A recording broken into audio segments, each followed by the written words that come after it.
I'm getting ready for my double shift on a Wednesday, and all of a sudden, the entire bricks and facade of Bouchon fell down to the ground. Oh my God. About 5 minutes before service.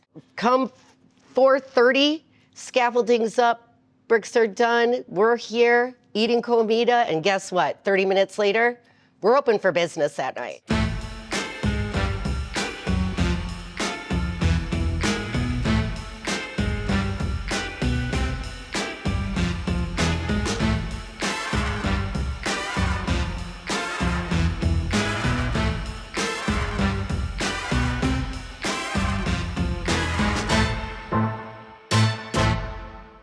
Henry and Zach, what did you prepare for us today?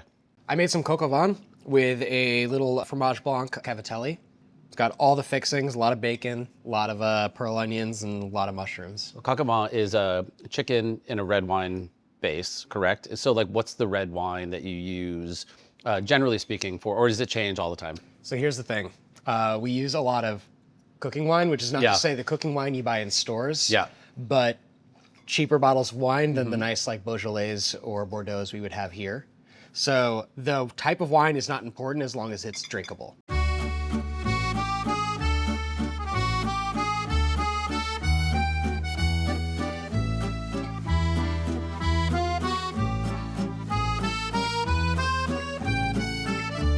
Zach, what does family meal mean to you?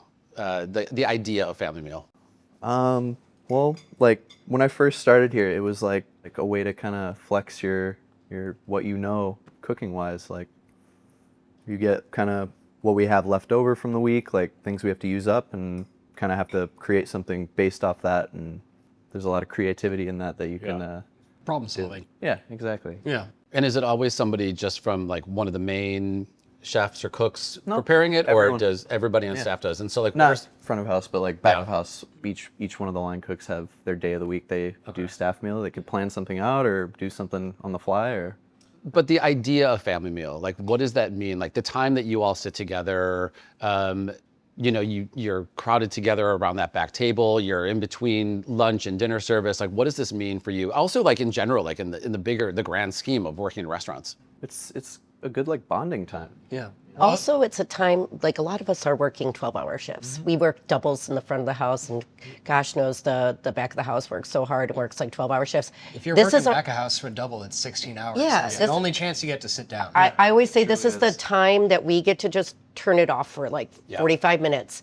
We get to just sit, enjoy something, zone out, recoup, get ready for the next service, and get ready to put on the show again. Yeah. You know, this is our downtime. This is our zen time, our regroup time to get some fuel and then go back and do it all again. I've worked a lot of restaurants where you don't have a staff meal. And that whole thing just doesn't feel like a team. Like you don't have a time where everyone's together. You have your morning shift that kind of phases in and out of your night shift, and there's no break. There's no time for the restaurant to sit down and be like, all right, how's your day going? Like, what's up? What was your meal last night? Like, oh, your trip looked nice. Like, there's no time for anyone to talk to anyone else. And it honestly creates a big front of house, back of house divide. I'm sure. And it also creates like a AM, PM thing to where like, I don't talk to those people because I don't work with them. Like you swap out, you're done. Versus here, like every day at 4 o'clock, we all sit down, AM, PM, there's a nice crossover. We sit down, we take 15 minutes.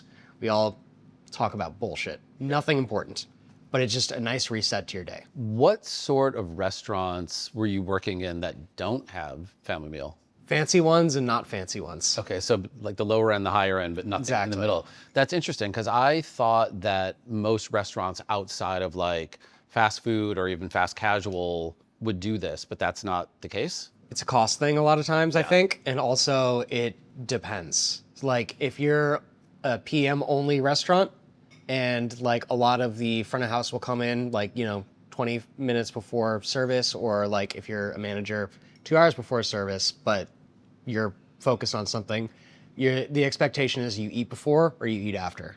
Okay. You're not being paid to come eat.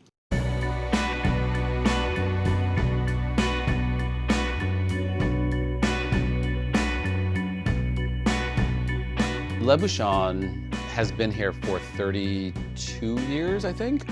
What brought you all here and what made you want to stay here? When I came here, I used to work in another restaurant, another French restaurant. I was happy over there. I was making good money. It was really nice restaurant. So I came here and I looked around and there was something about it. Yeah. I don't know what it was. I want to work here. And Jean-Claude looked at me and he says, why do you want to work here? With his thick accent that I cannot do. With your own thick accent. I have my own accent.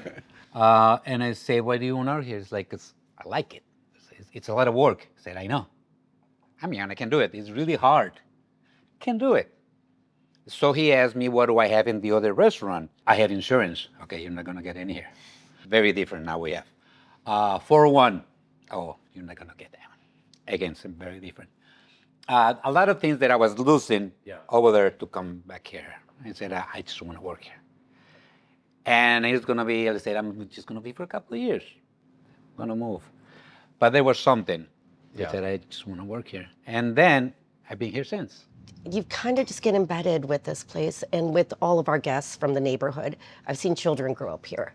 Yeah. I've had some of my best times of my life and some of the worst times of my life while I've worked here. And this place just feels like home sometimes. Yeah. You know, there was days where that when stuff went bad, I didn't want to be anywhere. And Nicola, I'm on the phone with him, goes, I think you need to be at Bouchon. I think you need to come in today and just be here.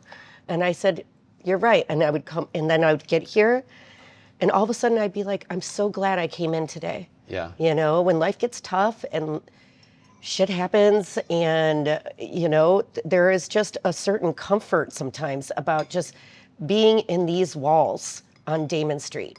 Do you both get that same feeling, or is it more like, it's such a grind? Okay, show so It all depends on the night before. it depends on That's how late we got out. That's actually my favorite thing about this open-ish kitchen is that like it's closed enough that you can turn around and not smile. Yeah. But it's open enough to where you can actually see people enjoy the food, and that makes you enjoy working. Sure. I've worked a lot of places where it's like you send the food out, wash your hands of it, and there's no enjoyment in that. My favorite thing about work is that I'm creating, like the idea is that I create good experiences. And you actually get to see that here. Right. Which is my favorite thing. You know, every day is different, and there's bad days and there's good days, but I'd say at this restaurant, there's fewer bad days. That's nice. And more good days. There's a really great story that I'd just like to tell Sure. about kind of like a fire day here. I was here with Suzanne. Yeah, that was when the thing came down. So I was here with Suzanne. Yeah, yeah. Everybody have a sip of wine on this one. Cheers, all right? Cheers. Here we go.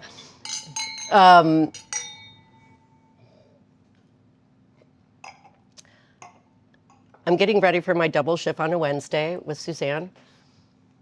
And I'm talking to her. Suzanne was Jean-Claude's wife. Yes, she was also the owner here, and she was the heart of Le Bouchon. Okay.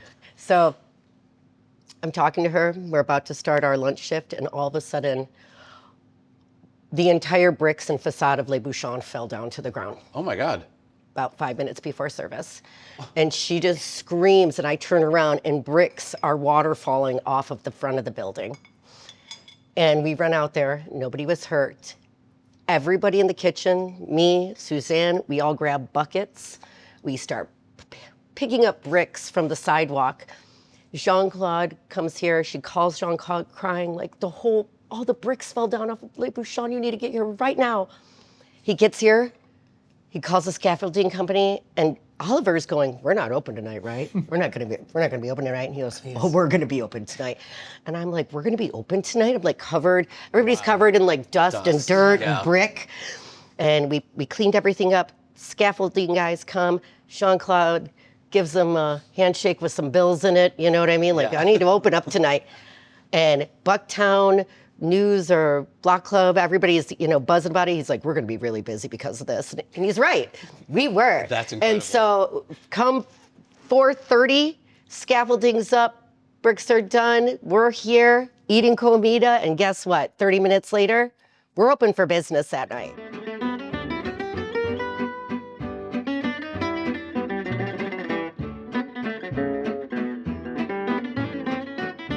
What are some underrated skills that you all have beyond knowing how to be a good cook or be a good server? Like, what are some other things that you do? You can't do enough outside of your job, especially for like these 4 people. Heather, you do the flowers, you do a lot of the like all the events and stuff, you plan that and everything. Chewy, you fix everything in the restaurant. Every single time I show up here on a Sunday, things. like I gotta pick something up, I left something, or like I gotta take a stock down or anything. Chewy scares the shit out of me because he pops in the front door and he's like, "What are you doing here?" Because you're always grabbing a chair, like to fix. When you're like a cook or like a server at first, it's like all about your job. Right. And then as you get more experience, you progress and you expand your worldview. And there's so many things that you actually more on your have to do instead of like, oh, that's a problem.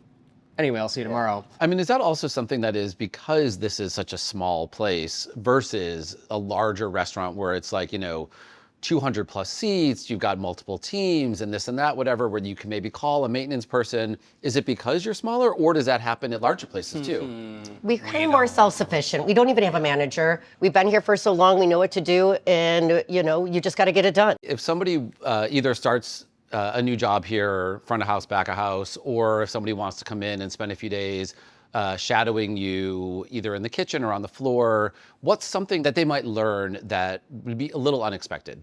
Well, we do have a lot of stages in the back of house, mainly because we're never really hiring because we have like such longevity with all of our staff members.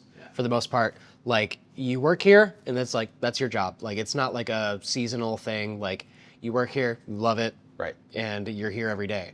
But we do have a lot of people who are also like, I love this restaurant, I want to check it out. So we have a lot of stages that come in here and they're really surprised by how little we rely on recipes. Yeah. Interesting. Personally, I like to teach people based on like technique and thinking on the fly, because if you have a method, you can use that forever. If you have a recipe, it's very limiting. There's a lot of factors that can change. Yeah, one little thing's off and you're like, I can't make this, versus you have a method. And Too much humidity for a dough. Yeah, For example. if you don't know the touch for a pasta dough and it's been 95 out with like 80% humidity for 2 weeks and your flour is really wet, and you're like, oh yeah, I made the recipe. Versus like learning a technique, learning a skill is very important. And where did you guys learn that? Is that something innate in you, or did you learn that on another job? I think traveling and mainly exploring, like even in your own city, just like different flavors and everything, informs you tremendously as a cook. Like we are a French restaurant. Absolutely. Like bottom line. Yeah. But that doesn't mean a lot we of can't inspiration. incorporate, other techniques, other flavors, everything in a French atmosphere. Because like at the end of the day, everything tastes French because we are in these 4 walls. Right. But you do have a little bit of liberty with ingredients and presentation. And it's always great to like expand your vocabulary, basically. Sure. Personally, I learned that here. Okay. My stage, I was cleaning mushrooms and cutting tartare meat. Never done that. Okay. It's like, oh, go cut the meat. I'm like, show me and I'll do it.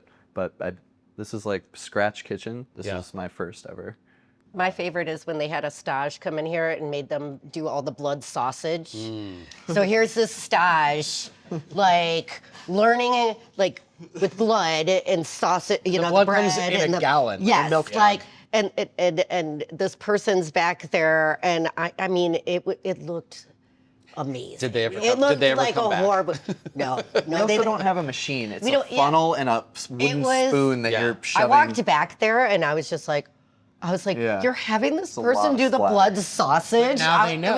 It was yes. Now they know. When are you going to do that at home? Star rainbow, the more you know. But more it you was know. it was definitely like a horror movie back there.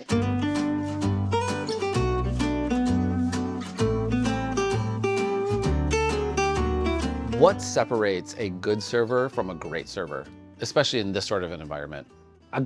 Here, I think we're all good because we know a lot of people. We get along with them. Maybe that's what it is. Maybe that's what makes it a good server. Yeah. I can be playing, that's what I like to play with customers. I like to joke around them. Maybe that's what makes that. So a it's good personality, server. having personality, and I don't have personality. yes, you do. Now and You again. absolutely do. No, once in a while, right? Once in a while it Once comes in out. a while, and that's the thing. What we have, we all in this restaurant, I think we all have our own personality. Sure. Heather has one, and she does. I've got like 5. Yeah. No, just kidding. No way. I think a great server adapts to the situation, completely locks in with the table, and I think that everyone that works here completely does that in a completely different way. Sure. So like every single person that's served here, like, you know, past and present, honestly, has a completely different style, but it all works in the Le Bouchon umbrella. Right. And a truly great server knows also how to work the restaurant they work in. So like they know the ticket times, they know how to organize things on tickets. Like we're gonna put this first course, we're gonna put this second course because this is how it comes out. This is like the pickup times. This is also like how it's gonna pair very well. Like a great server knows the restaurant. Right. Versus a good server is just someone that works at a restaurant. What's a lesson that you've learned in your career as a server that you pass on to others who are coming in to work with you on the floor? I don't know if you can pass things. No? You know, once they're working, I can tell them, don't do this, don't do that. Sure. But I'm not gonna say you have to be. Right. Like, they have to have an intrinsic You have to have drive. your own thing. You know, you have to pay attention and listen to. At least when you're the new guy, pay attention to what we're trying. And we're not trying to boss you around. Just Right. you know, you have to fit in. Yeah. Like any other restaurant, you have to fit in. You have to be. But again, I don't have to tell you that you come with it or you Right. or you just don't.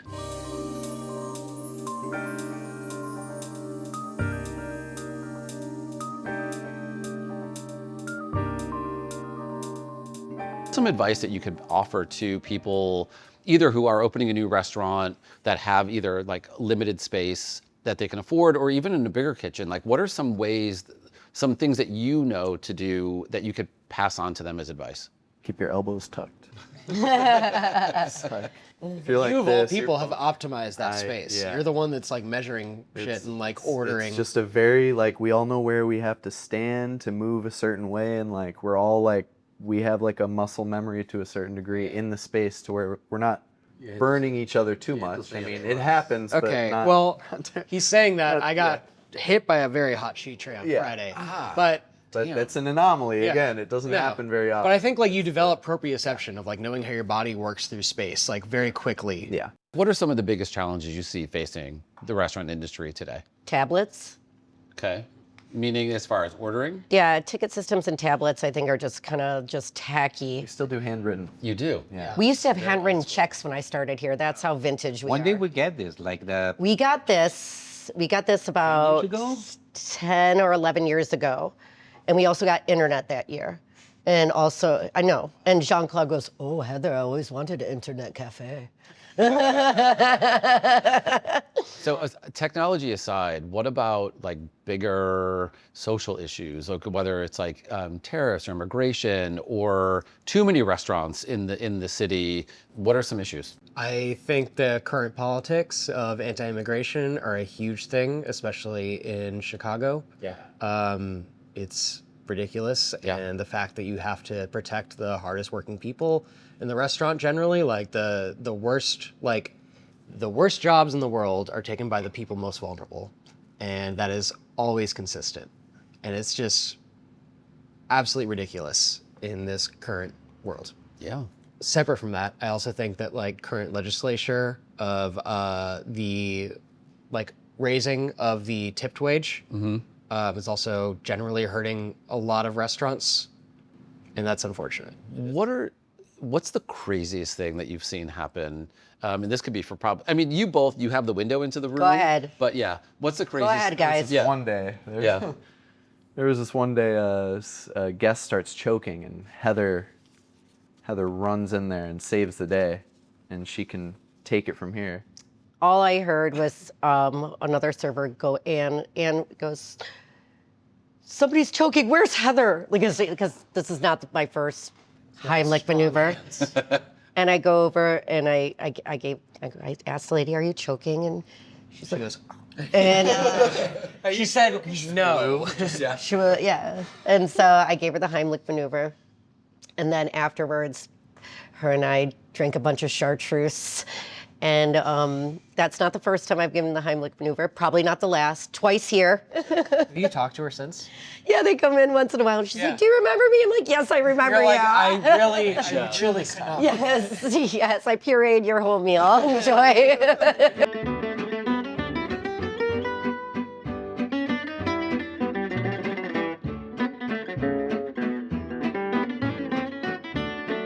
Which job in the restaurant looks easiest but is secretly hell? Dish. Oh my God, yeah. Yeah, Are we all in agreement on that? They work They're- so They're the hardest working people in the whole And restaurant. they're sweating more than anybody else. It's just the steam. Yeah. Like it's what our dishwasher Great for gets to your pores. 181. Yeah. This is the It's small. 181 degrees steam in your face all night. You don't really get a break because guess what? Dishes don't stop coming. Yeah. They're also here the earliest. They're and the first one and the last one. ones, here. Not only that, our dish people are so special. They always have a great attitude on top of it. Right. You know, it's humbling. Okay. Second choice would actually be host because you take everyone's shit Yeah, you every do. single time.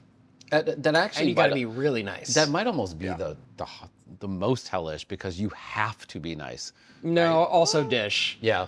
Yeah, because also half the things you touch are 190 degrees. Sure. And also half the things you touch are 490 degrees. Right. So you're always making that little guess. Yeah. What is your all-time weirdest table request? I will say this, the most frequent is ketchup. And we don't serve ketchup here, but we get a lot of requests for ketchup. And what do you steak. give them instead? Yeah. aioli. Aioli. French ketchup, Yeah. Yeah. French ketchup. mayo. I just want to say thank you guys so much for opening your doors to us, cooking this beautiful meal, opening these wines, sitting around, sharing your stories about working at Le Bouchon in the industry. So I would like to raise a glass and say thank you very much. Merci beaucoup. Merci beaucoup. Cheers.